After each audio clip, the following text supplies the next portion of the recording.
Well, welcome. I'm Rick. And I'm Danny.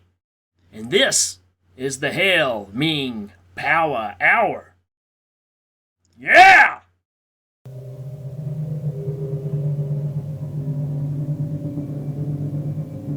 Clytus, I'm bored. What plaything can you offer me today? An obscure body in the SK system, Your Majesty. The inhabitants refer to it as the Hell Ming Power Hour.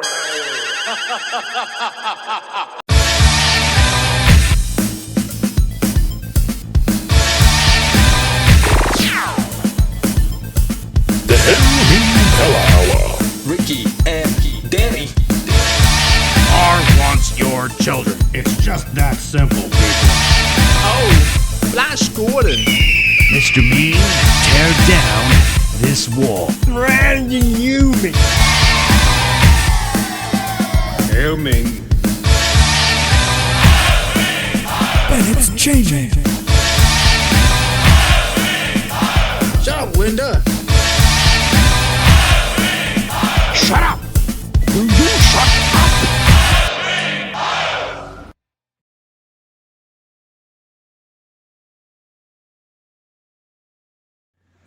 Hello, everybody, and welcome back to the Hell Ming Power Hour. We're glad to have you back with us for episode number 17. Just seems like these keep going faster and faster as we go along. And with me is my partner, as always, Mr. Danny Bennett. Hello, Hail Ming-ites, or whatever you want to call yourselves. Congratulations, because you made it with us all the way to episode 17. And we're going to talk about two fantastic genre-bending slashers of the 80s and early 90s. That's right. The ever-popular, yet maybe poorly received, 1986's April Fool's Day. Right. And 1991's Popcorn. Yep. Buy a bag, go home in a box. How did I know that was coming up? I say it all the time. You'll probably hear that one a lot through this episode, folks, so you might as well just get used to it. We may even just write it on the screen so you'll just see it the whole time. But I miss taglines. They used to have taglines on every poster. Why don't they do that anymore? I don't know, man. We just kind of lost that. Now we just have music in the background that goes, Merk. Merk. Yes. I heard a kid. We have kitten music. There's one on the screen right now. Yep. Buy a bag, go home in a box. I mean, all the time. He just says it all the time. Buy a bag, go home in a box. All right, we got it already. And again, I was talking with somebody about that and using that tagline, and I came to realize that they don't have taglines for movies anymore. It's a lost kind art. of a shame. Yeah. They were cool. Yeah, it's a lost art. We kind of got rid of them. And bring those back, movie makers. We like those. Yeah. Makes it memorable. Bring back taglines. That's right. All right. IMDb's got them. IMDb does have them. Right. Right. You were going to say something. Go ahead. Say it. I was going to say we'll be right back after this. All right. Stepping into our first movie for this episode, we're going to talk about 1986 movie April Fool's Day. And I remember when this movie came out, it was quite a buzz just from the trailers and everything, because you're getting hit over the head with all the movies from every holiday you could think of. And that just seemed to be the thing. I mean, even Happy Birthday to Me, which I like. But we'll get to that one later on. But this one, April Fool's Day, got a lot of hate back in the day. A lot of people came out of the theater being very upset. They felt like they'd been ripped off. And we'll get into a lot of that story as we go along, too. But we're going to dive into this one. You got anything you want to say before we go, Danny? I just want to say that people who had a problem with April Fool's Day, they were wrong. I mean, there's nothing wrong with the movie. And I want to say that the same thing happened to Matt Stone and Trey Parker when they came out with an April Fool's episode of South Park, where they had a cliffhanger at the end of one season. They came back for another season and preempted it with some special that had nothing to do with the cliffhanger. And they got into a lot of trouble. So the moral of the story is, the episode was fine, the movie's fine, people just can't take a joke. Right. So, And that's kind of where this movie sits, and we'll get into that. I don't want to jump ahead a little too much. But to give us a synopsis, we have actually this is this recording was found from long ago. So this is like an old 1950s newsreel that we found that tells us the story of April Fool's Day. So here we go.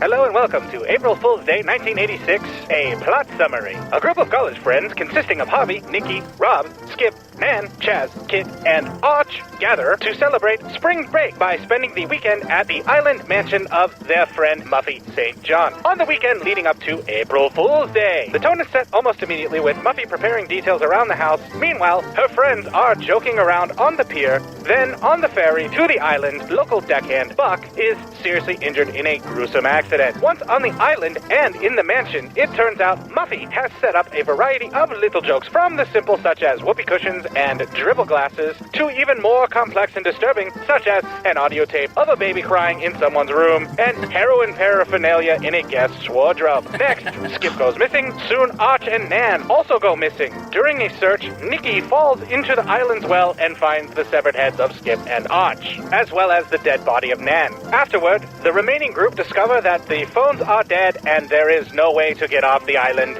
until Monday. Does not sound like a very happy April Fool's Day to me. Approximately 89 minutes, 1986, April Fool's Day. Wait, doesn't that Arch Cummings guy look an awful lot like Biff Tannen to you? He sure does to me. What do you mean my mic's still hot? Well, shut it off! Wow, I just realized he sounds like Stephen Hawking on crack. Was the movie 186 minutes, or was that preview 186? No, that sounded great. That was great. that was really a cool preview. Oh, yeah. Thanks to whoever gave that to us. That was the same person that's doing another one for us, so we'll reveal that when we get towards the end of it. We don't want to give it away just yet. It's a surprise. It's a mystery. So, but yeah, man, 1986, right in the middle of the greatest movie decade as far as I'm concerned. Blockbusters coming out left and right, horror movies nonstop, the VHS boom, you had everything going on. So I ask, like always, Danny, why do we watch April Fool's Day? Well, April Fool's Day is a treat because it starts out and it sets the mood quickly. You know, you got your slashers that came out. It's kind of Halloween-esque where it has like a motif music that plays, giving you kind of an airy feel. But really, from the very beginning, you know, they're messing around with the videotapes. You can tell they don't take this whole thing very seriously. But what shows up? The ferry to the island. And when it shows up, I mean, it's like impending doom. Yeah. It's got that feel. And that's one of the things I like about certain movies. And I mentioned Halloween because it's got the same kind of feel to it. Just kind of a real off-putting, real ethereal, you know, kind of thing where it's like, I'm kind of scared just because it seems like something's going to go wrong. My first reason on my list was Clayton Rohner, which is the guy that's got the camera. Absolutely. And Amy Steele. I mean, you've got an up-and-coming star that we've seen in a ton of stuff. Then you got Amy Steele, who is basically a scream queen at this time. Has been in, you know, the Friday the 13th stuff, part 2. And so she's already established at this kind of level. So to see her in this movie already made you think, all right, it's going to be this kind of movie. And, you know, her most horrific thing she did was Walk Like a Man with Howie Mandel. Yeah, well, and that was an unsung horror great there. Yeah. So so that was my first reasons for it. I mean, it's kind of a who's who, man. I mean, the main girl that's in it was from Valley Girl. She was also in My Chauffeur. My Chauffeur. Yeah, exactly. Yeah. And just everybody. The girl that Clayton Rohner ends up with was the best friend and just one of the guys. Remember we talked about how we liked her character? Yeah. That's her. And she's the girl that he gets with throughout this whole movie. Yeah, I really like her too. She's fun. I can't say it enough. Do you like Clue? Do you like your murder mystery setup? Do you like just some good old Manor in the Woods, picking off some people one by one, who's the killer, who done it kind of stuff? Absolutely. I love that stuff. And I mean, just the feel of the whole movie is like that. The characters all have place settings, and they do the college thing where they have the place settings and the big ornate table, but then they flip the script on them and say, oh well, she's got her college friends and they're eating beanie weenies, and they all drink out of dribble glasses, and a couple of the chairs are trick chairs, and she's just got all these little silly jokes that she's playing on them, right? And something worse is going to happen though. Every time you turn a corner, there's a painting with eyes that where there's like the synopsis said, there are little clues about deviant lifestyles, and it just kind of sets the stage for this whole group of people to be in turmoil. Movie was directed by Frank Walton, who is the younger brother of John Boy. No, I'm kidding. It's not.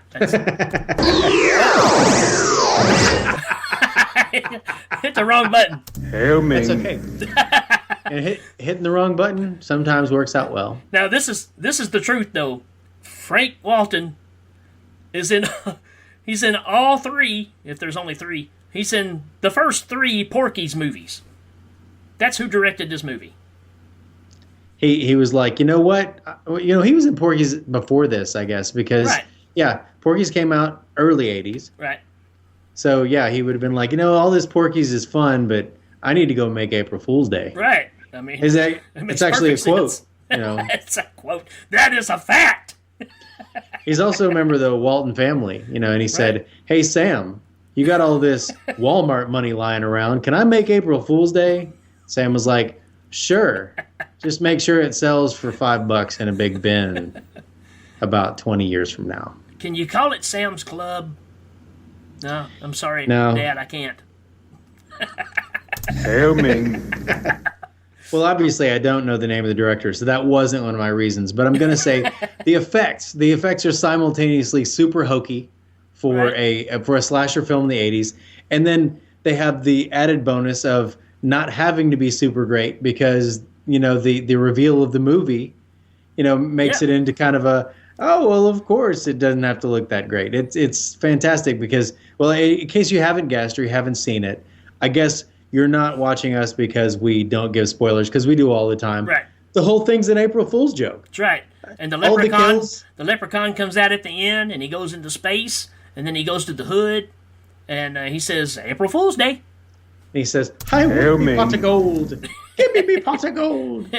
The brilliance of this movie is the fact of watching it even now. You're going to watch this movie and see these effects and go, yeah, I guess for the time, maybe they were okay, but they still look pretty hokey. They're supposed to be hokey. That's the beauty of it. And, they do a great job of having, the people show up in places dead, and it spooks the guests who didn't know what was going on, and everybody panics, and they run around this big manor house, and all the jokes are still kind of there, like the trick doorknob, and people keep running into those little jokes, and it just adds to this aggravation that they're feeling. And the whole time, their hostess has changed up. The first day there, she's really, really friendly. Yeah. But as the thing goes on, she becomes more withdrawn, and she gets kind of crazy.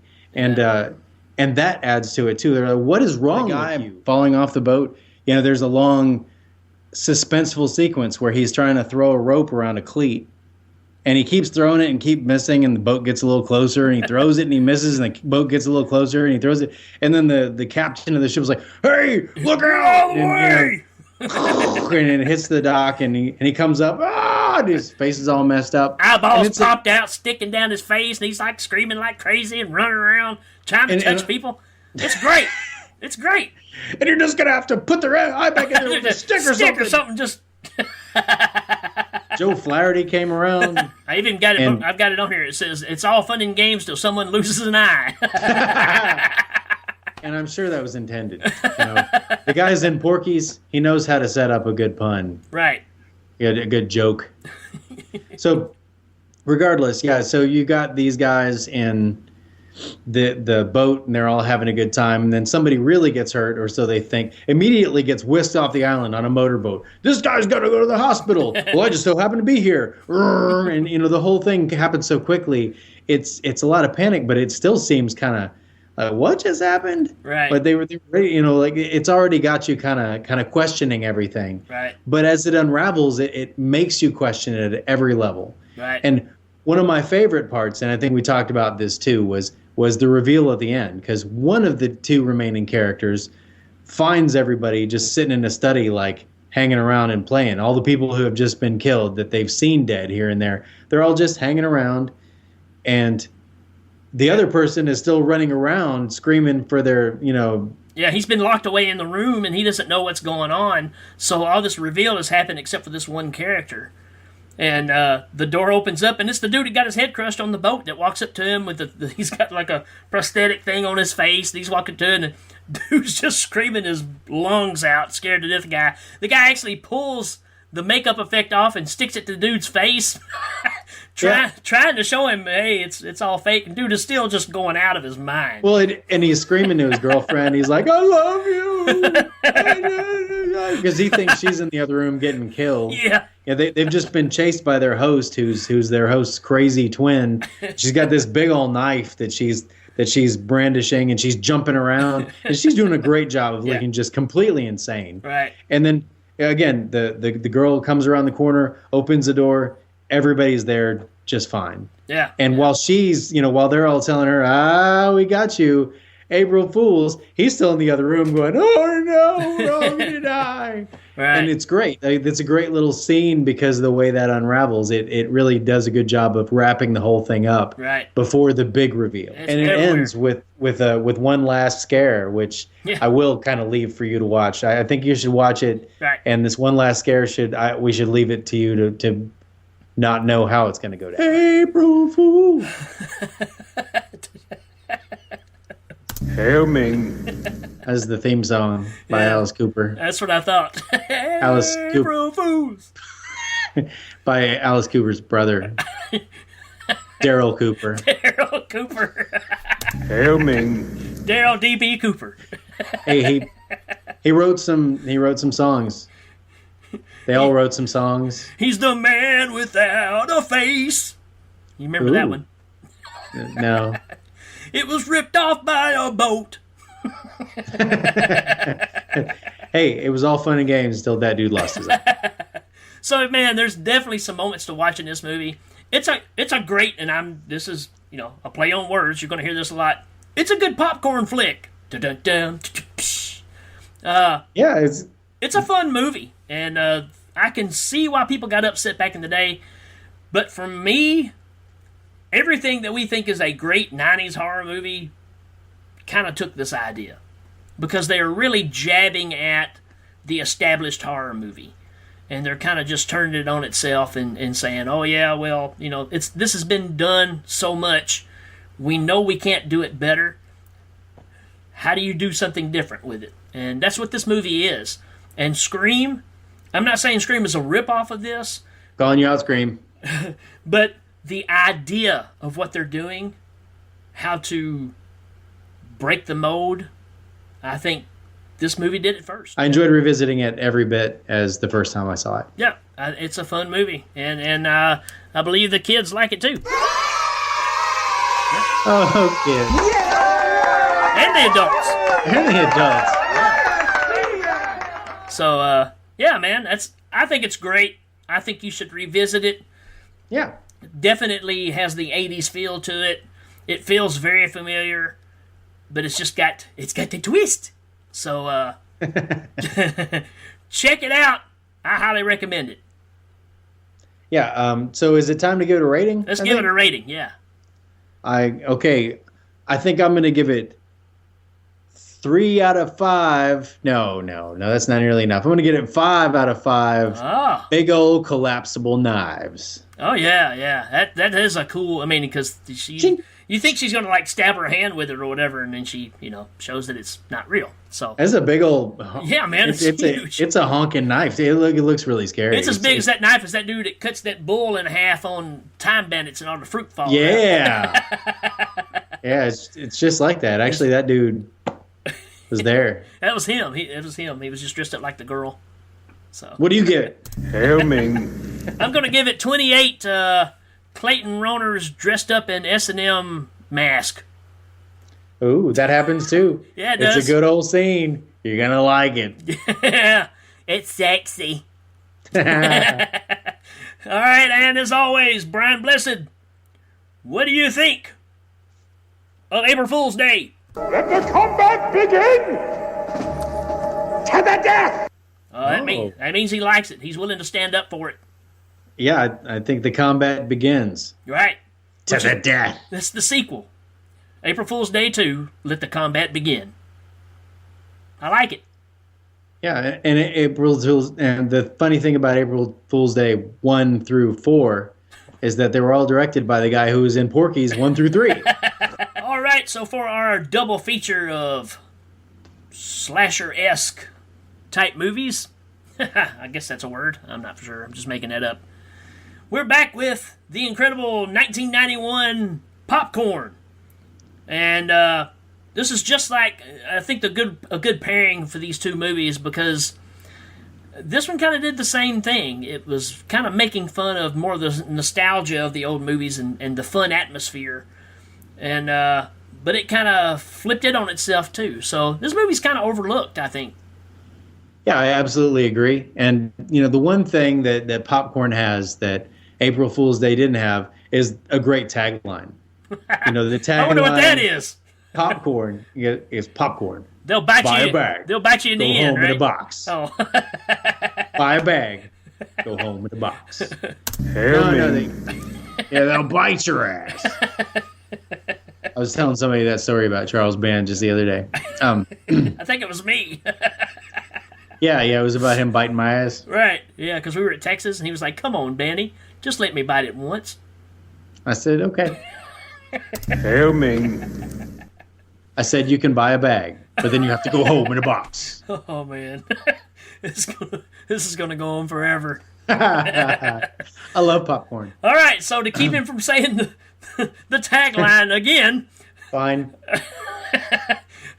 We have a synopsis from TV movie legend Peter Lorre. Oh.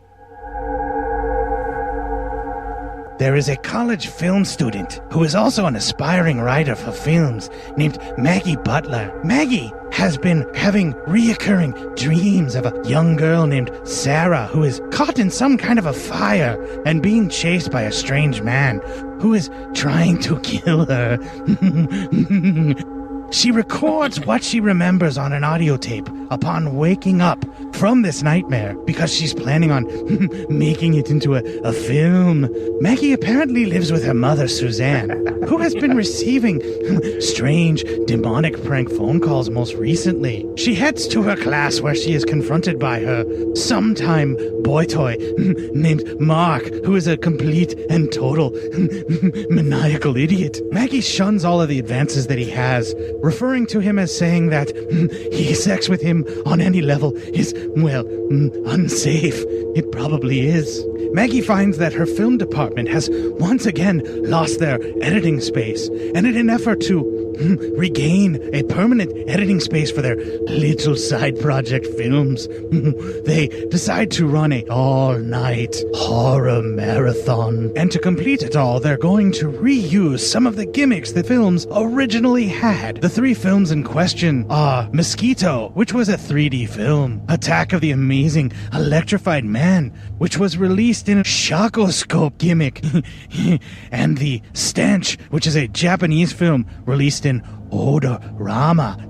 Yes. As they go through the trunks of equipment, they find a short film made by a cult leader named Lanyard Gates. The film is called Possessor, which is very trippy, very bizarre film. The film students are not impressed and are somewhat grossed out by Gates and decide this film does not fit in with their horror show.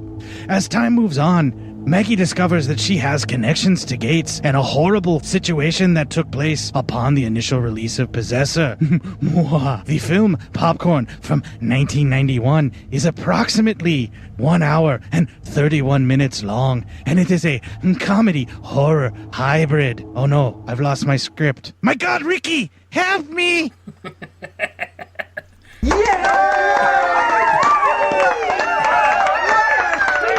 So, that's our buddy Cort Psyops, who's got his own show, Cinema Psyops, which is an awesome show. You guys need to check it out.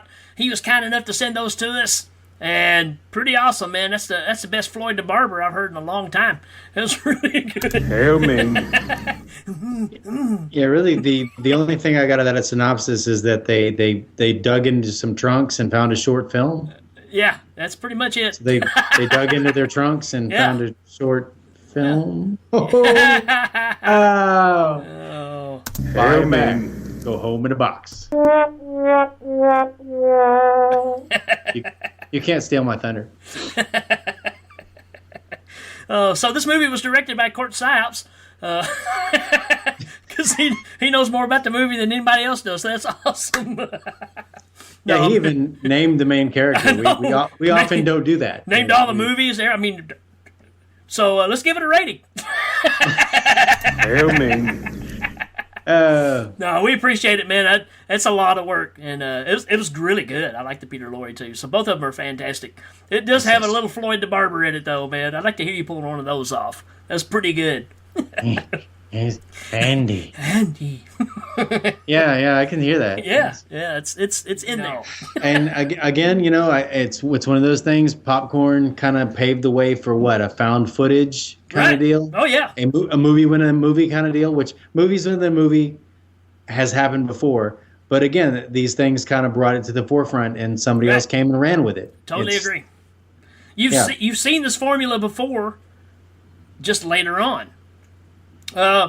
There's a couple of movies before, and I'll tap into those in a little bit. But let's go ahead and get going. Danny, why do you specifically, not Atlantically, not Dead Sea-ish. Why do you not Dead Sea-ish? Why do I watch Popcorn? Why do you watch Popcorn? Why do I watch Popcorn? I'm gonna have to say it's the movie within a movie. It's the whole. I love it when you've already said that. I love it when it's well. You know what else I've already said? Oh no. Buy a bag. Go home in a box. Oh man. Shut up. Will you shut up? No, but really, it's the whole movie within a movie thing. Right. They have a great big movie theater with all the theater faces on the wall that's set up for all the old gimmicky movies. And while the movies are being played, and while those horror movies are being watched, there's also a horror movie that's going on in the theater, and I love that dynamic. They do it well. There's somebody behind the scenes maneuvering things, and it kind of looks like maybe Lanyard Gates, the movie maker who was laughed off the stage, and as retribution killed his family, is ready to kill more, because of his embarrassment. Yeah, so his film, bombed. That's the best word for it. Wasn't liked at all. So he decided to put on a new performance, and basically that was, I'm going to kill my whole family on stage live. Right, and creepy stuff there, Lanyard Gates. Even though his first name is really just another name for like a shoelace. Right. But, well, there you go. How scary is a guy named Lanyard? Mainly the cast, your main cast, and now you got one or two I know you're going to throw in there too, but Dee Wallace, Jill Sholin, who's the main girl in the movie, which originally was not going to be in the movie. She ended up filling in because the other girl left or quit or whatever the story is. For you that don't know who she is, she's in The Stepfather, classic horror movie. The remake of Phantom of the Opera that had Robert Englund in it where he just looked like Freddy Krueger without a glove. So there was that. Yeah. But my favorite movie that she was in was The Curse 2, which is about the snake hand. Did you ever see that one? Yeah. I mean, the dude's hand just turns into a snake. I mean, you talking about high budget. That's a curse, man. That's a curse. It's awesome, man. And Jamie Farr's trying to kill it. Oh, we got to cover that movie later on. That was just awesome. Oh. And you got Tom Villard in this, man. Tom Villard, which for my age group, before he was a Stork brother in One Crazy Summer, he's Bobcat Goldthwait's brother in that movie. He's supposed to be twins. Yeah. Way before that, he was in a TV show called Joni Loves Chachi. He was like their surfing buddy that worked with him. Yeah. Actually, he was the drummer in the band. I'm digging back on that one, man. Well, the point is, this was pretty much his best role. Oh yeah, it's killer, man. This is a great role for him.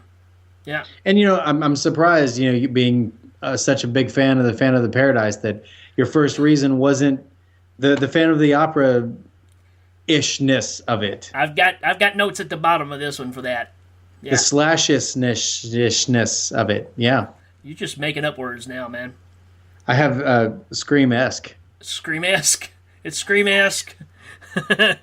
No, but yeah, I was surprised that wasn't your... Well, to me, you see elements of demons in this, where you've got the theater, the theater going on, the stuff going on the screen, things kind of happening in the theater. Phantom of the Paradise, Phantom of the Opera, same thing going on here, where you got a madman running around killing people, and they're not sure who it is, all that kind of story. Even, there's a lot of similarities to Phantom of the Paradise in this movie that I picked up on. Which still goes back to relating to Phantom of the Opera. So. Oh, sure. But, it's faithful. It doesn't... It's its own thing, man. That's the thing about it is you see a lot of familiar stuff in this, but this is not a ripoff of anything. I really think it stands on its own. I think it stuck the template of the 80s slasher to a much bigger story. Right.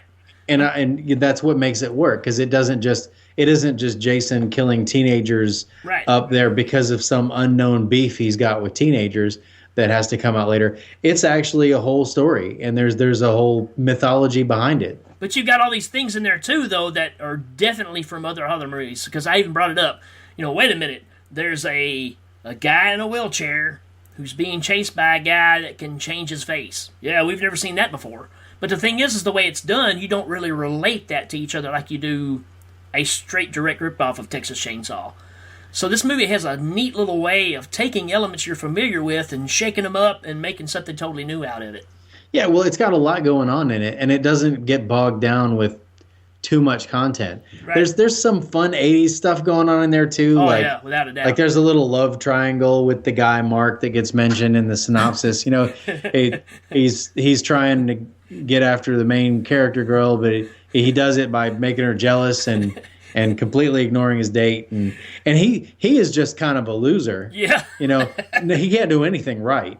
Yeah, and I love it. This is a definite thing to stop and watch, though. But when he goes back to sit with the girl that he's brought to the theater with him, and that big dude sitting with her, and they get in a big confrontation and all that, it's just hilarious, man. It's good stuff. Oh yeah, he knocks his block off there too. Yeah, and dude's even got the thing on his nose, so he's talking funny because he's doing the thing for smell-o-rama or whatever. Yeah. Well, and that's why I guess it was a slasher comedy, which I didn't really think of when I saw it, because the whole possessor thing, it adds a weird element that's kind of disconcerting. It makes you kind of nervous. Yeah. Because it's weird. It's off-putting. Right. Yeah, and the killer, is very serious. You don't know really what's going on when you're watching stuff, and you're not supposed to. So that's the beauty of it. And it's again, it set the standard for all these things that we see like that. You look at a lot of the movies now, and they throw these images at you for no reason, and it's just like we said, that movie in Texas we saw. Yeah. The images kind of stay with you, but there was no purpose for them. So. Yeah. Right, and now with the found footage thing, which has been done to death. Oh yeah. This whole found the footage, play it, things start going crazy.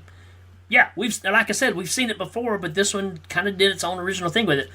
Kind of the first one to do it. You had Cannibal Holocaust. Phantom of the Paradise is kind of the same way, because he records everything on video, and that's how he stays younger, by keeping the tape and watching it over, all that kind of stuff. At the Boggy Creek? Boggy Creek, sure. What about Boggy Creek 2? Electric Boogaloo. Your sister's a werewolf? Hail Ming. All right, we'll get back into the movie.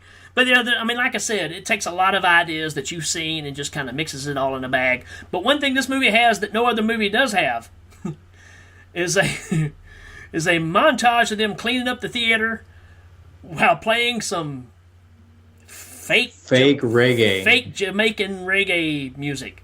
Yeah. It's pretty horrific. It's got, I think it might be the only montage, but there are some montage-ish things. Like there's another song thrown in there. There's a part where the power goes down and they're like, bring out the band. Like they had a band and it was a reggae band. Yeah, so, man. I don't even know what the reggae connection is.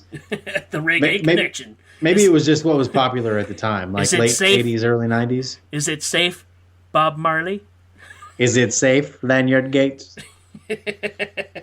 No, but let's move on. The reasons to watch the movie. You got the movie within a movie. You've got one of the Stork brothers, who I definitely recognize right away. He's kind of a goober. Yeah. And he ends up playing a bigger role than you think he will. Right. And you've got connections to the whole found footage scene as well as just an homage to the old gimmick horror movies. Right. And that's another reason to watch it because there are these movies within a movie that are kind of shown. One of them's the 3D mosquito vision one. Right. And the gimmick with that is that there's a giant mosquito that gets released in the theater. It scares everybody. Yeah, it comes flying across the top of the crowd, and everybody sees it. And of course, you've got 3D glasses on, and so that's the effect there. We're talking William Castle here is what we're talking about. They're trying to rip off the old William Castle style movie making that he did back in the 50s and 60s, and this does it very well. And so you got the mosquito thing, and then the second one was the electric man. The electrified man. Some of those seats were made to shock people. And I'd be lax if I didn't mention at this point that all this stuff is introduced by Ray Walston, by my favorite Martian. There you go. And he shows up for a little more than a cameo where he has all the equipment and says, you are going to be creating this, what does he call it, a movie palace. Yeah. For one night, and he's got a great dramatic role in there that's super silly, and it's fun to watch. It's right before the bad reggae montage. Back in the 80s, it was fun to go to a theater, and you see this in this movie. They're going and watching these old style movies, and just laughing at everything. It's the roller coaster ride movies. So these people are actually going and having a great time. Getting together, laughing at the screen, hooting and hollering, clapping, screaming, the whole 9 yards.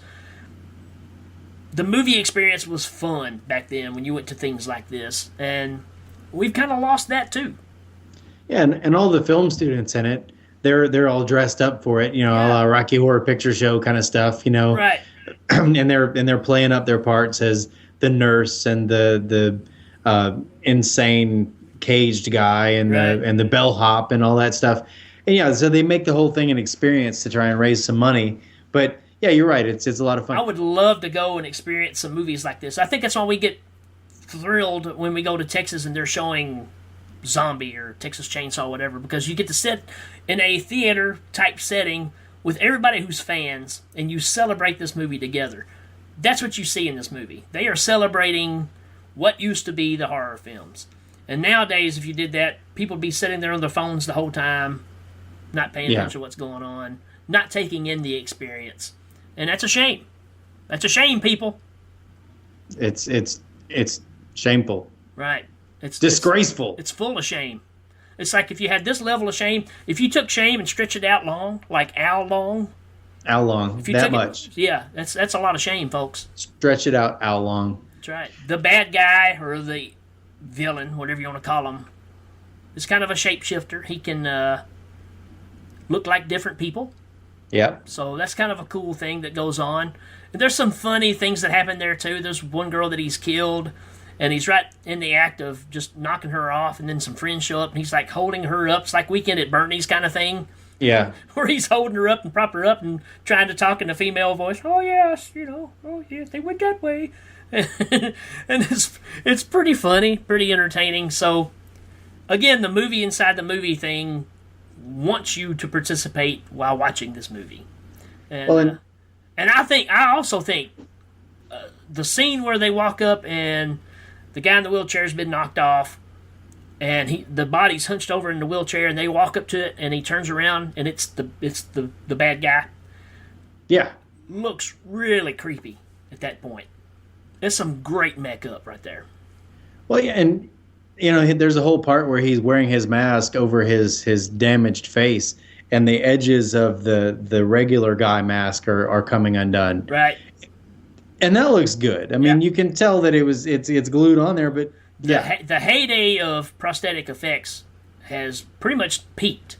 You're not going to get much better than this time period as far as what the abilities were. The problem is we just kind of lost that to the CGI world right at this point.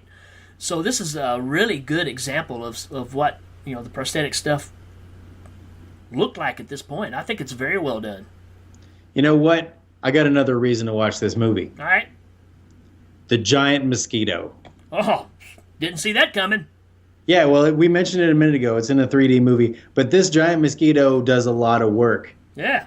Pretty much anytime somebody needs to get offed and it needs to be a spectacle, out comes the giant mosquito with his big giant mosquito skewer, and he stabs somebody straight through. Talk about your good effects. That's right. Maybe it's not one of them, but man, when people get killed by this giant mosquito, you can see a giant mosquito skewering a guy. So your reasons to watch Popcorn. It's a movie within a movie. It's got the guy from One Crazy Summer in it, who also Joni Loves Chachi, whatever that was. And then you've got the theater experience being enjoyed. You've got bad reggae music, which is not a reason to watch it. You got Ray Walston. You've got the celebration of the old gimmick horror movies. You've got a giant mosquito. People, you've got a giant mosquito. I don't know what else you want. That pretty much, that's it. I mean, that's pinnacle. The payoff at the end is worth it.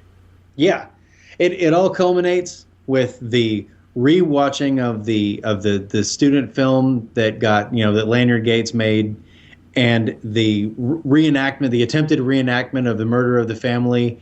And the killer's got an agenda to kill, our main character and her and Dee Wallace, because he was there years ago and it didn't go the way he wanted it to, and so he's orchestrated this whole thing to kind of redo it, thinking that his whole life is going to get reset here because he's crazy, people. Right. He's crazy. Yeah. So. It's a fun movie, man. Again, it's called Popcorn for a reason. So, it's got a terrible tagline, and I think I remember that tagline. I think it goes, "Popcorn, buy a bag, go home in a box."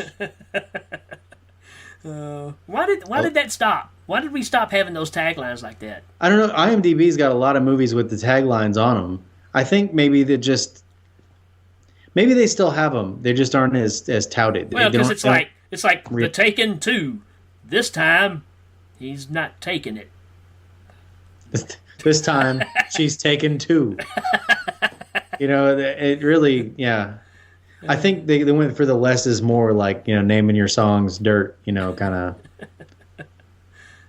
Yeah. But anyways, getting back to this movie, I recommend this one too, man. I think this one's a lot of fun. You can actually sit down with these two movies and watch them back to back and have a good time.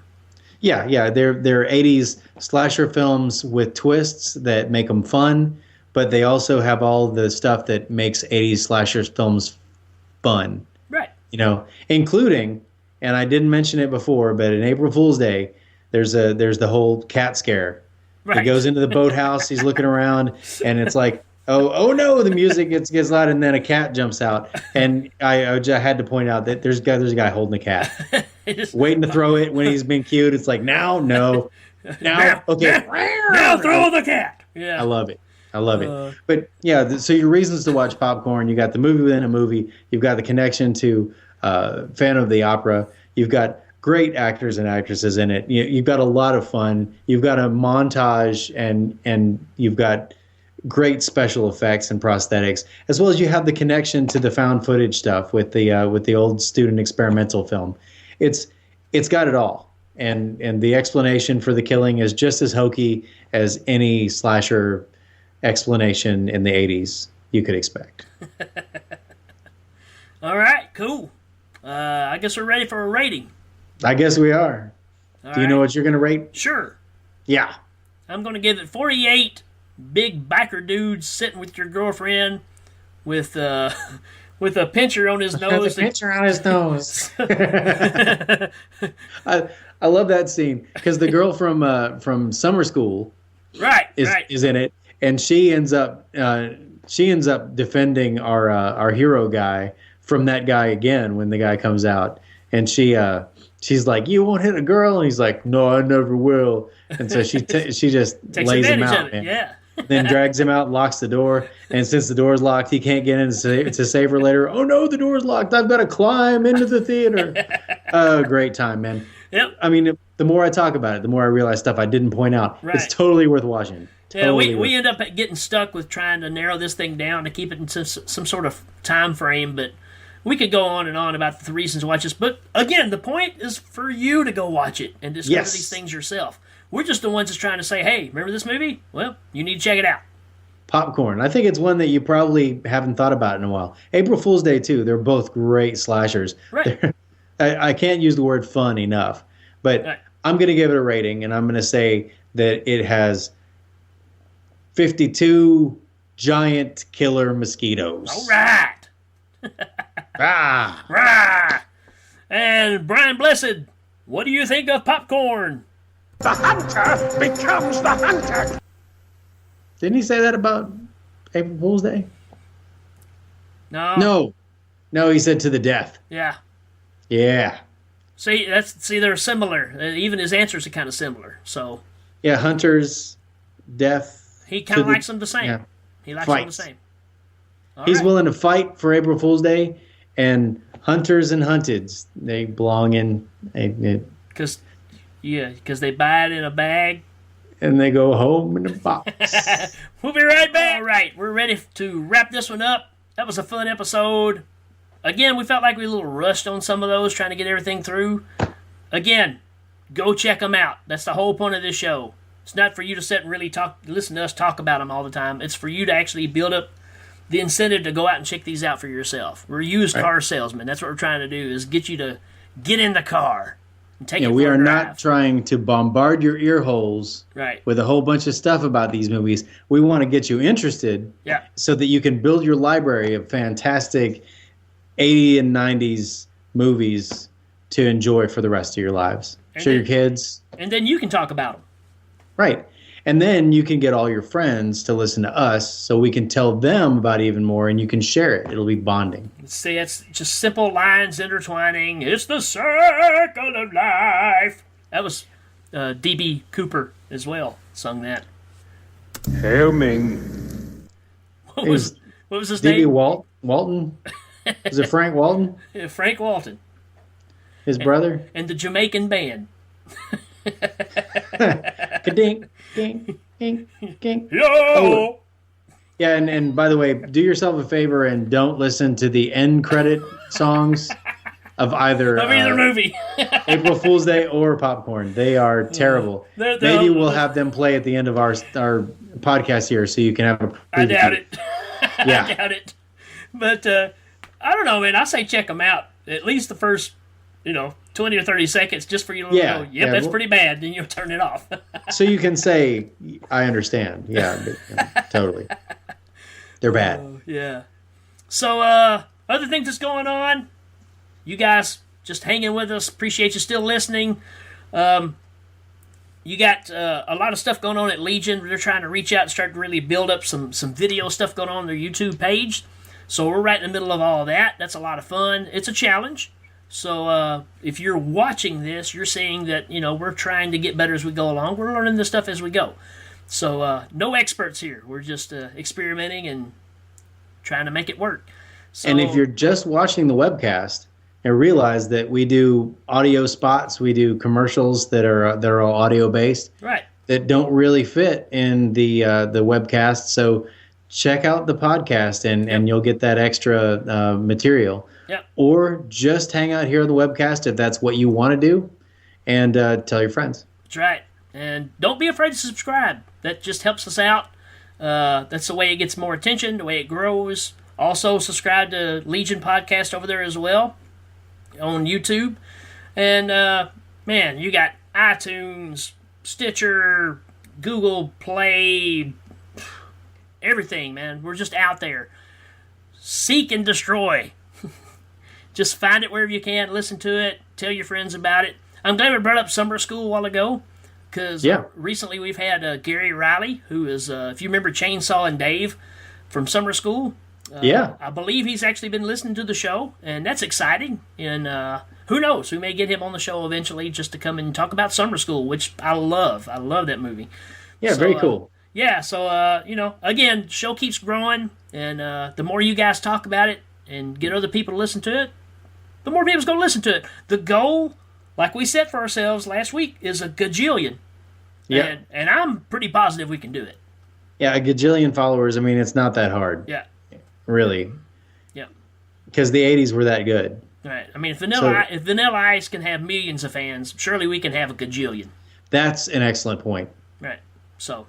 Because I think he's a fan of the page, too. He just doesn't post. Sure. Yeah. He's incognito. He's waiting until we do our Teenage Mutant Ninja Turtles 2, The Secret of the Ooze episode. Yeah, that'll be a while. and then he's gonna come on and reprise his Go Ninja, Go Ninja, Go Ninja, Go Ninja, Go. See, we know it. We're not ashamed. Yes, we are. We're not very ashamed. We're kind of ashamed. Oh, it's kind of shame. That's it for us. Danny, you got anything else you want to say? Just subscribe. Listen.